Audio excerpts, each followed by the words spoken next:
We're going to have another catastrophe sooner than later. It'll be bigger than 2008, but the next one's going to be strike 3. We've had 2 warnings. They've been ignored. The 3rd time, it's game over. We are entering a period of financial crisis that is the greatest the world has ever known. The wealth transfer that will take place during this decade is the greatest wealth transfer in history. Wealth is never destroyed, it is merely transferred, and that means that on the opposite side of every crisis there is an opportunity. The great news is that all you have to do to turn this crisis into your great opportunity is to educate yourself. I believe that the best investment that you can make in your lifetime is your own education. Education on the history of money, education on finance, education on how the global economy works, education on how all of these guys, the central bankers, the stock market, how they can cheat you, how they can scam you. If you learn what is going on and how the financial world works, you can put yourself on the correct side of this wealth transfer.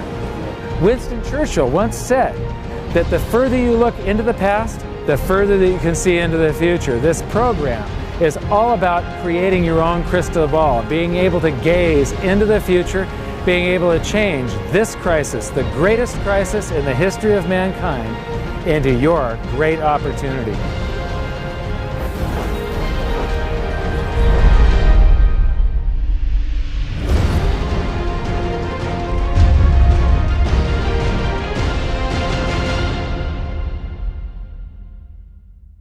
Hi. In the last episode of Hidden Secrets of Money, I spoke with Harry Dent about deflation and the reason that we both feel that it's absolutely inevitable. In the bonus feature, I talked with Harry about some of our differences, and he believes that it's going to be a long, drawn-out deflation. I believe it's going to be a very short-lived deflation, followed by potentially a hyperinflation. And the reason is something we're going to talk about in this episode, and it's velocity of currency.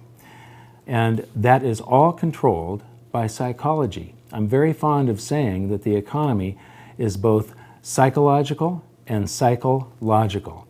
It runs in waves and cycles, and those waves and cycles are very logical because of the psychology that's going on behind it, and that psychology controls the velocity of currency. Now, I like to teach through the looking glass of history, so I'm going to read you a little bit of my book because there's a perfect example of this in the Weimar hyperinflation. And after I'm done with the book, we're going to come back and we're going to look at some data so that you get a full understanding of what velocity of currency is and how it affects you. So, on page 16, we have: at the beginning of World War I, Germany went off the gold standard and suspended the right of its citizens to redeem their currency, the mark, for gold and silver. Like all wars, World War I was a war of and by the printing press. The number of marks in circulation in Germany quadrupled during the war. Prices, however, had not kept up with the inflation of the currency supply, so the effects of this inflation were not felt. The reason for this peculiar phenomenon was because in times of uncertainty, people tend to save every penny, and World War I was definitely a time of uncertainty. So even though the German government was pumping tons of currency into the system, no one was spending it, yet. But by war's end, confidence flooded back along with the currency that had been on the sidelines, and the ravaging effects worked their way through the country as prices rose to catch up with the previous monetary inflation. Just before the end of the war, the exchange rate between gold and the mark was about 100 marks per ounce. But by 1920, it was fluctuating between 1,000 and 2,000 marks per ounce. Retail prices shortly followed suit, rising by 10 to 20 times. Anyone who still had the savings they had accumulated during the war was bewildered when they found it could only buy 10% or less of what it could just a year or two earlier. Then, all through the rest of 1920 and the first half of 1921, inflation slowed, and on the surface, the future was beginning to look a little brighter. The economy was recovering. Business and industrial production was up. But now there were war reparations to pay, so the government never stopped printing currency. In the summer of 1921, prices started rising again, and by July of 1922, prices had risen another 700%. This was the breaking point, and what broke was people's confidence in their economy and their currency. Having watched the purchasing power of their savings fall by 90% in 1919, they knew better this time around. They were smarter. They had been here before. All at once, the entire country's attitude toward currency changed. People knew that if they held on to their currency for any period of time, they'd get burned. The rising prices would wipe out their purchasing power. Suddenly, everybody started to spend their currency as soon as they got it. The currency had become a hot potato, and no one wanted to hang on to it for a second. Now, on the next page, I talk about the front page of the New York Times 1923, and I reference some information there. And I just happen to have a reprint of the front page of the New York Times from 1923. And there's an article here about the German hyperinflation. But what I find more interesting than that is the entire paper is this wonderful time capsule. And if you replaced the names and dates and names of countries and so on in most of these articles, it would all be pertinent today. You'd think that you were reading today's newspaper. But when it comes to this article on the German hyperinflation, it talks about these paper mills pumping out 45 billion marks per day. Now, this is the February edition of the New York Times. By November, those paper mills were pumping out 500 quadrillion marks per day. So now we're going to take a look at velocity and how it could affect us in the future. So this is me. Now, I developed this keynote presentation to make understanding velocity easy. Most economists make it sound really complex and people don't think they can understand it. But stick with me, I think you'll enjoy this. When you're measuring velocity, you're measuring the number of times each unit of currency changes hands. I'm going to have lunch, and I'm going to pay the waiter. I'm going to tip him $1. And then he parked in a red zone that morning, so his car got towed. He's going to have to take a cab home, and he's going to pay that cab driver that same dollar when he gets to his destination. Then later on that day, the cab driver is going to have to fill his cab with gas, and he's going to use that same dollar again as part of the payment to pay for his tank of gas. So that dollar was used in 1, 2, 3 transactions. It had a velocity of 3 that day. In other words, $1 bought $3 worth of goods and services. Now we're going to kick this up a notch, and we're going to call this a country of 10 people, this economy of just 10 people, and their currency supply is $1. That's the only dollar that exists. And it circulates once, and so you've got $1 times a velocity of 1 equals a GDP, the size of the economy is $1. If it circulates twice, it's 2, 3, 4, 5, 6, 7, 8, 9, 10. So $1 times a velocity of 10, or 10 transactions, equals a $10 GDP, the health of that economy. Now, if you expand the currency supply, we've given each one of these people $1. If they all make a transaction, there has now been 10 transactions, but each dollar was only involved in one of them. So it's a currency supply of $10 times 1 transaction each equals a $10 GDP. So even though you've got 10 times the currency supply, the economy has the same vibrance. There was 10 transactions, it equals $10. Then we have a second transaction, a third, a fourth. This could be a healthy economy. It could also be an economy running into hyperinflation. Keynesians, that's the type of economists that are running the modern day economy, believe that you can create a healthy economy by changing this figure here. the size of the currency supply. So the Federal Reserve thinks that by adding currency to the economy, that they're going to be able to stimulate it and make the economy grow. And the thing is, it isn't the quantity of currency, it's the amount of goods and services that are created in that country that determines the country's level of prosperity. So if you just add a bunch of currency, all it's going to do eventually is drive up prices. Velocity will slow at first, and that's what we're seeing now. Well, the same thing happened in Weimar Germany. This is the entire hyperinflation from the beginning of World War I in 1914 until the end of 1923. And most economists are attracted to this big hyperinflation on the end. But one thing I discovered when I was writing my book is that there's almost always a pre-hyperinflation hyperinflation. And we see one here, where there's this rise of prices and quantity of currency, and then it levels off for a little while, and then rises again. And this has to do with the psychology. This is the time where I said those people had been there before and experienced that. I'm going to zoom up on it.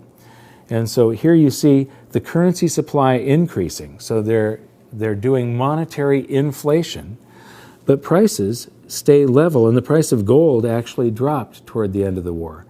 But as soon as the anxiety is lifted from the population and they start feeling better, all of that currency comes out of hiding and people start making transactions, and velocity picks up, and prices, and the price of gold especially, just rose dramatically and then leveled off some 16 times higher than they were originally.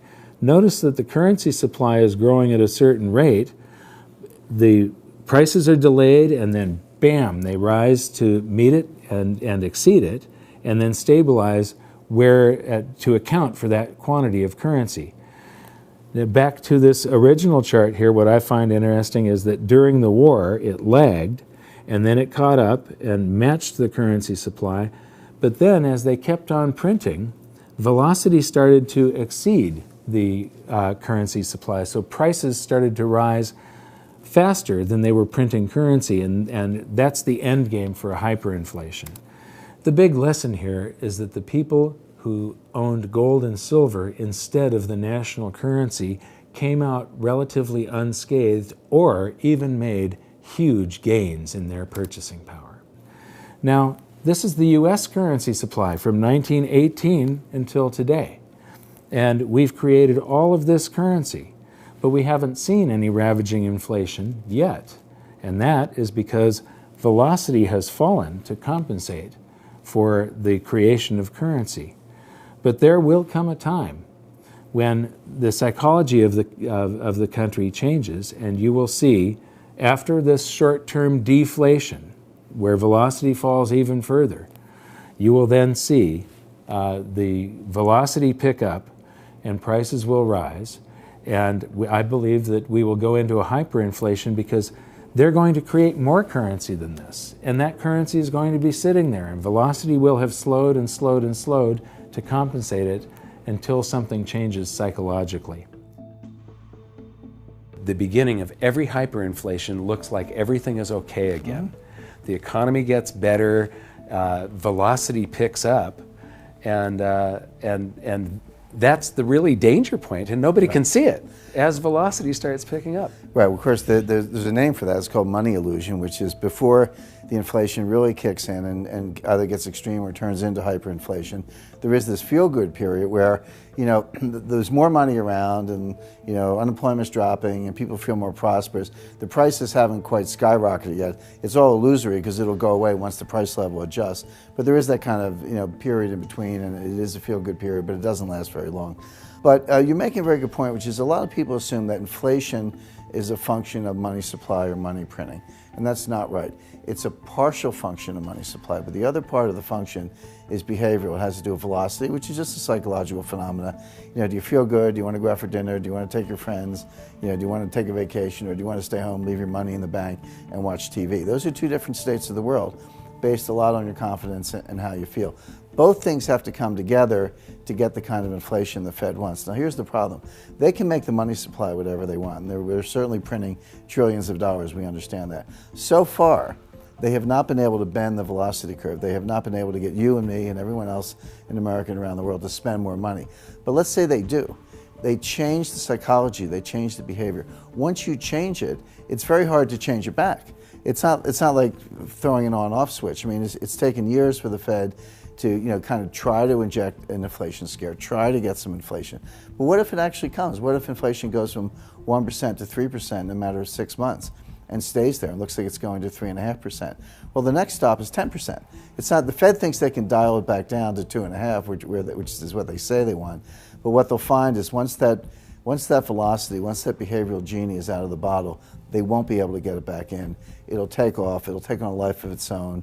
What's the Fed going to do? Raise interest rates to 10% with unemployment of 7%? I mean, people go down and burn down the Fed. I mean, there are limits on what they can do. But the point is, once it starts, and you're exactly right, it's a feedback loop. It feeds on itself.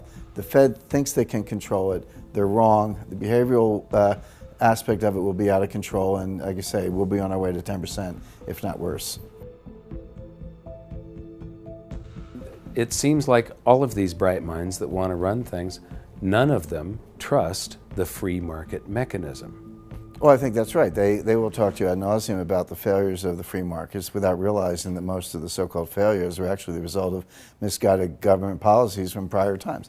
I'll give you a classic example. 1998 was a warning. That's, started in 1997, capital outflows from emerging markets, started in Thailand. There was blood in the streets in Jakarta and Seoul, made its way to Russia. Russia imploded, took down the hedge fund long-term capital management. I was associated with that, so I had a front row seat on that disaster. And finally, the world built a firewall around Brazil, and Brazil did not collapse, although it would have been the next domino to fall. Now, there was a clear-cut lesson. Capital markets came within hours of complete closure. And I was there. I sat with Peter Fisher, who was head of open market operations at the Fed, his associate Dino Cost. We were on the phone with Bill McDonough, president of the Federal Reserve Bank of New York.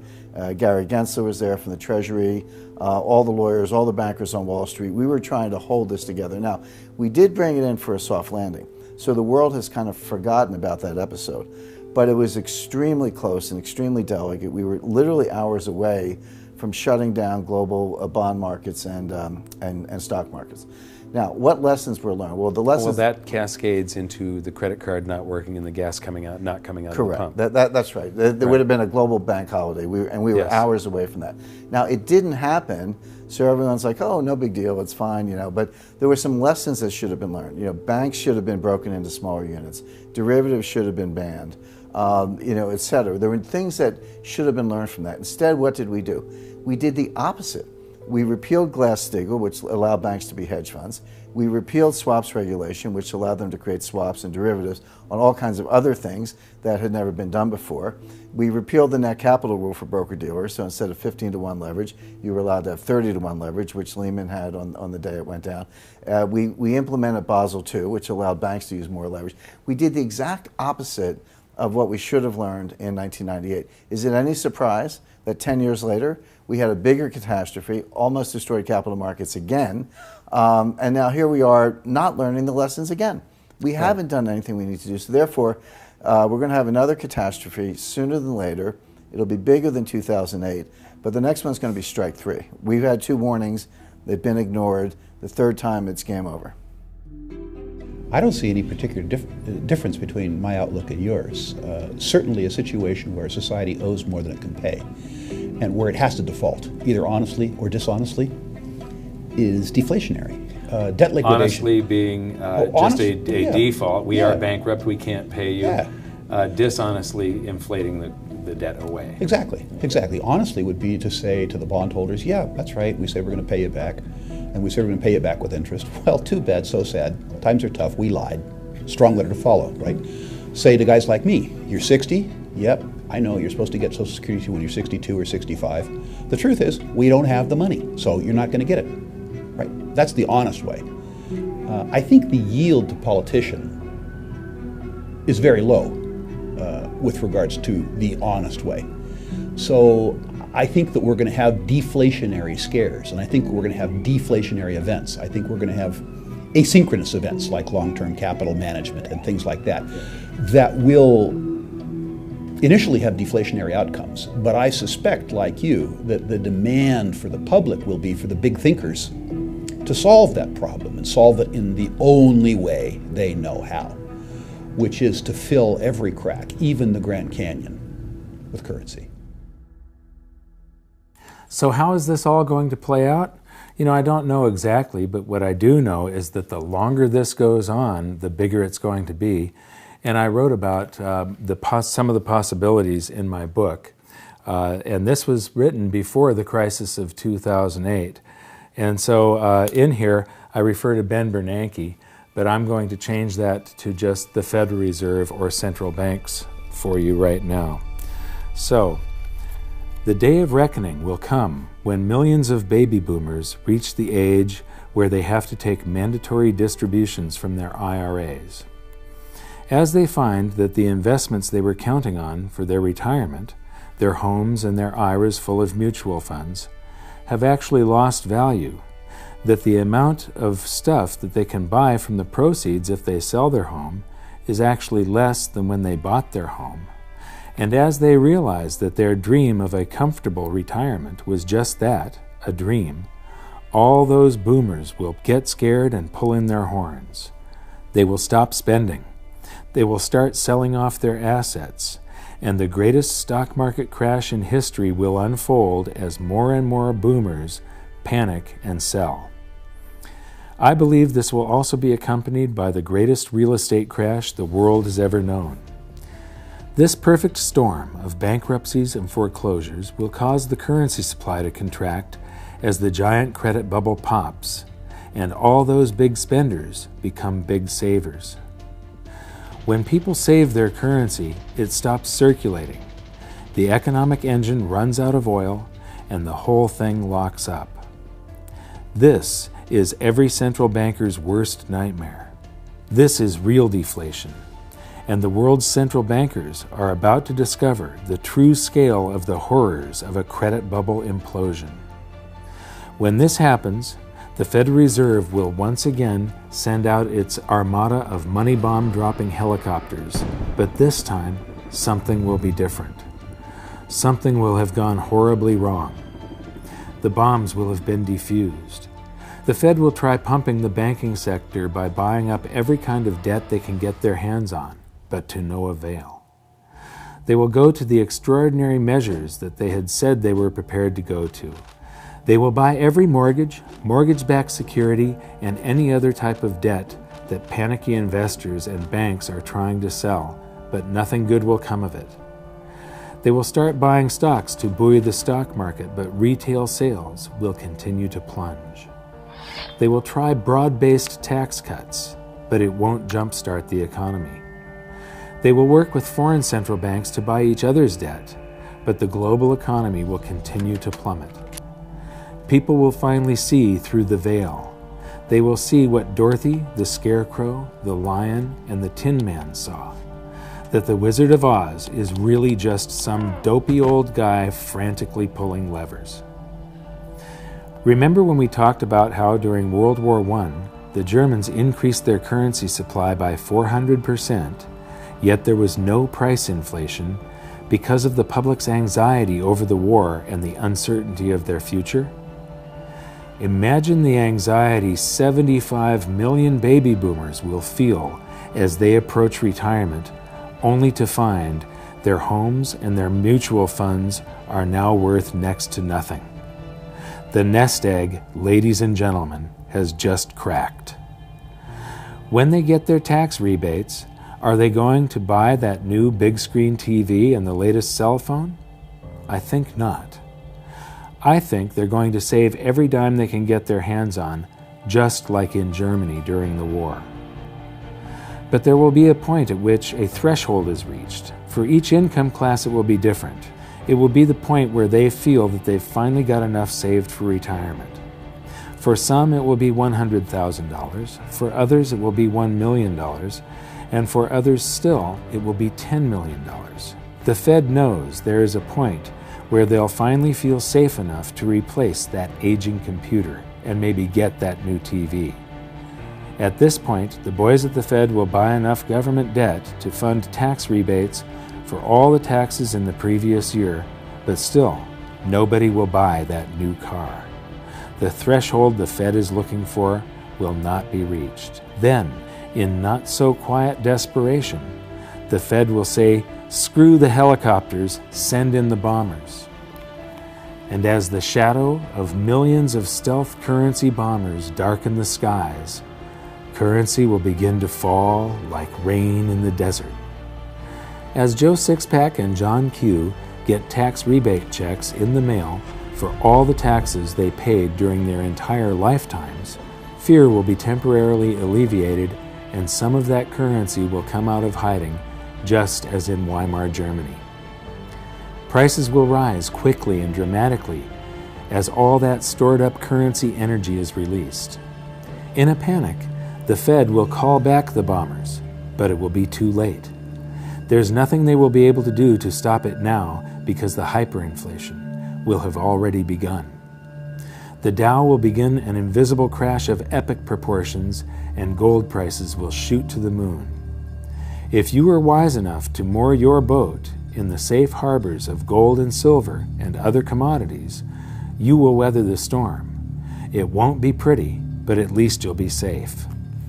At this point, confidence in the currency will fall faster than it can be created. Cost of living increases for government employees, and the costs of all government projects, the subcontractors, the labor, the materials, will all skyrocket. And each time more currency is created to pay for the increases, the value of the currency will fall even faster. In times like that, governments have only two choices: shut down the government and all of its projects and services, send everybody home without pay, turn off the printing presses, and wait for the free market system to discover price levels that account for the quantity of the currency in the supply, or print the currency into oblivion. Governments have always chosen the latter. But the stored-up energy of excess currency creation doesn't have to take place within the United States, and it doesn't necessarily have to be in the future. In fact, there is an abundance of stored-up currency just waiting to be released right now. As I mentioned earlier, all the dollars we sent overseas to other countries to buy their goods and services are now sitting in their bank accounts, just waiting to be spent. Eventually, the world economy will lose faith in the US dollar and will want to dump it by buying up goods. And as all those dollars come flooding back into the US, it will, of course, cause the prices of those goods and services to rise, and could, and probably will, trigger a scenario much like the one I have just finished describing. Throughout history, economists have suffered from what I like to call this time syndrome. This time, they've become masters of the economic universe. This time, they've figured it out. This time, they've tamed the economy. This time, they've mastered the art of infinite currency amplification. This time, a fiat currency will work. History gives this a probability of 0. Each time we sailed toward economic doom, the greatest financial minds in the world were at the helm. Do you really think we should continue letting them steer the ship? I think not. It would be nice if we started listening to people that have been right rather than the people that have theories. And it would be great if they would allow the free market to work, but that's not the way it's going to happen. The people that have the theories will continue to rule, and we will vote for people that don't know what they're doing. And so the best that we can do is try to protect ourselves and even, potentially benefit from government and economists' stupidity. And so the way you do that is by learning as much as you can about what's happening and developing your own opinions on what is coming at you, rather than being reactionary. And you can do that by watching some of the bonus feature. Just click the info button And we'll see you in the bonus feature. And until next time, until the next episode, see you there. One of the most important things is how to prepare for all of this so that you can be able to see through that economic veil and understand what's going on when things start to shift.